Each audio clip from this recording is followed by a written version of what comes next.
we felt like giving up, stopping. I just can't hit the mark. So now we just spend years unsure, confused about our salvation because we don't understand the finished work of Christ on the cross.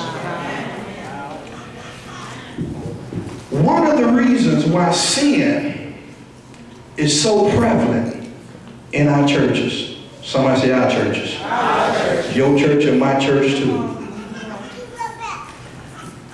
is because of religion.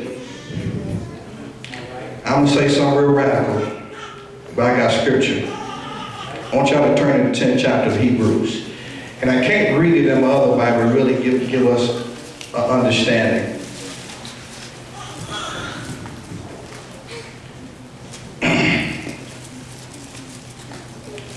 10th chapter of Hebrews.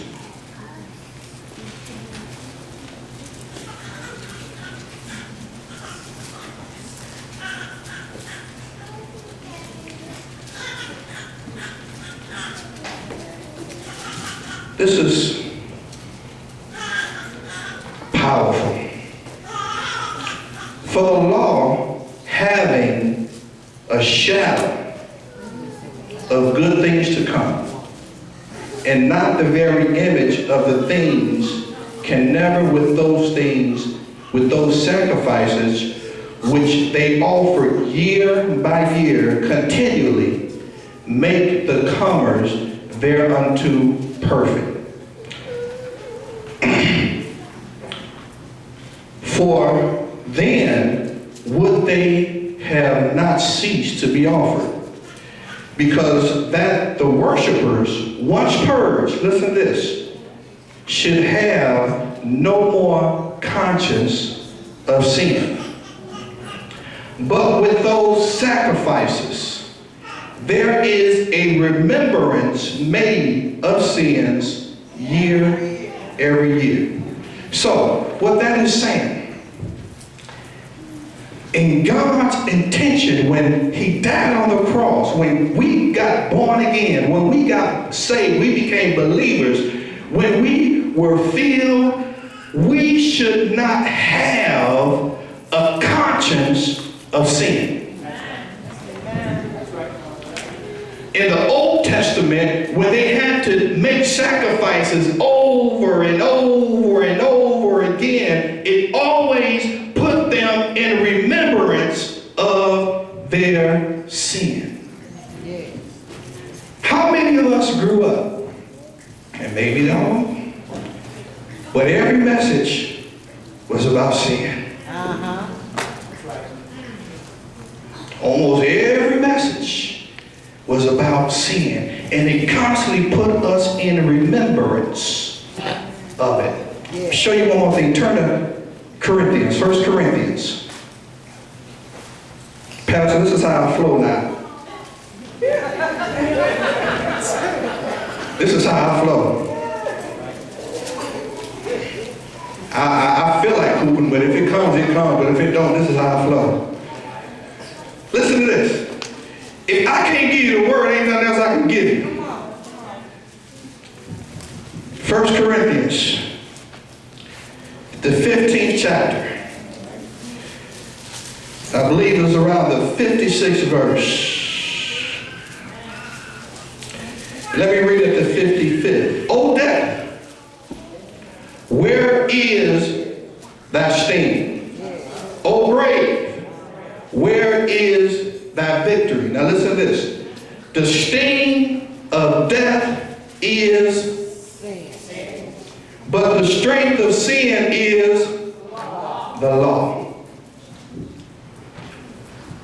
When I lift up the law of sin, I'm actually strengthening it in you. Now that's radical. It's all right. It's all right.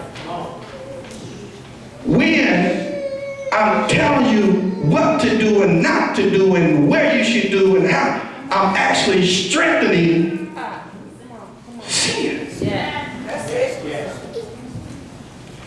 And you wonder why it's so hard for believers to get delivered.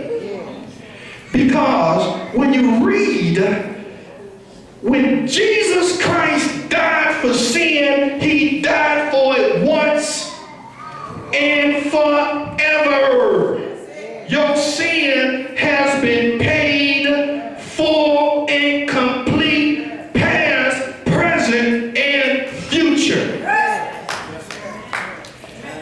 And we don't lift that up, so we know more about our mess than we know more about what Jesus Christ did for us on the cross.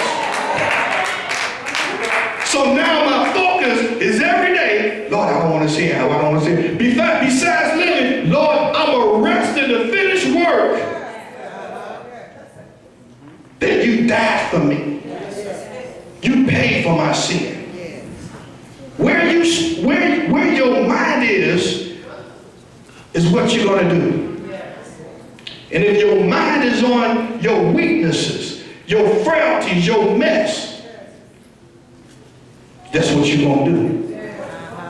But when your mind is on Jesus and what he did for you at the cross, the debt that he had to pay for you. Listen, you don't want to sin. And you want to do what's pleasing to God. Jesus paid a big debt, not for me to continue on sin, but that I might be free. And he gave us the grace to do it. He said, let me worry about your weaknesses. I had a member that was going through something, and she wanted to step down. I said, no, you stay right there. Let God worry about that. Sometimes we're so quick to take for position. God never took nobody's position. He never took David's. That's right. He never took David's position. And David was a mess.